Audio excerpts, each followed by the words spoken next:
91 number, Phalgu नदी का उद्गम स्थल है। तो फल्गु नदी का कहाँ है? छोटा नागपुर पठार। बोध गया के पास फल्गु किस नदी से मिलती है? ठीक है, तो मोहना नदी से। तो फल्गु किस नदी से मिलती है? मोहना। इनमें से किस नदी में पितृपक्ष के समय पिंडदान किया जाता है? तो फल्गु, याद रखिए, है ना जी। गया में तो लोग इसलिए जाते हैं कि फल्गु के पास पिंडदान करे वो पितृपक्ष हेतु। इनमें से किस नदी का उद्गम स्थल छोटा नागपुर पठार है? तो सकरी जो है नदी का उद्गम स्थल छोटा। तो सोचो, छोटा नागपुर पठार से कितनी सारी नदियां निकलती हैं।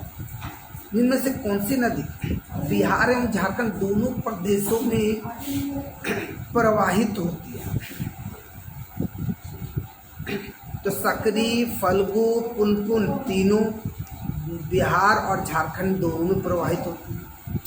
इनमें से कौन सी नदी सकरी नदी की सहायक नदी है?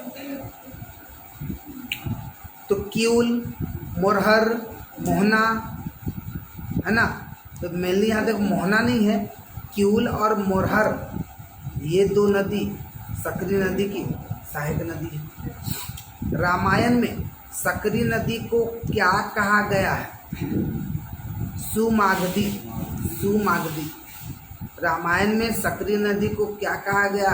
तो सुमागधी कहा गया। तो सकरी नदी, सौ से सकरी, सौ से सुमागधी। पुनपुन नदी का उद्गम स्थल है। पुनपुन नदी का उद्गम स्थल क्या है? तो हजारीबाग पठार।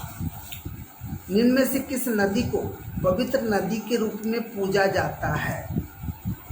तो पवित्र नदी के रूप में पूजा किसको जाता है? तो पुनपुन नदी को, पुनपुन। और झारखंड की किस नदी को किक्कर एवं बमागधी नदी भी कहा जाता है? तो पुनपुन, याद रखेंगे पुनपुन। किक्कर और बमागधी नदी किसको? तो पुनपुन को कहा जाता है। ठीक है, नेक्स्ट।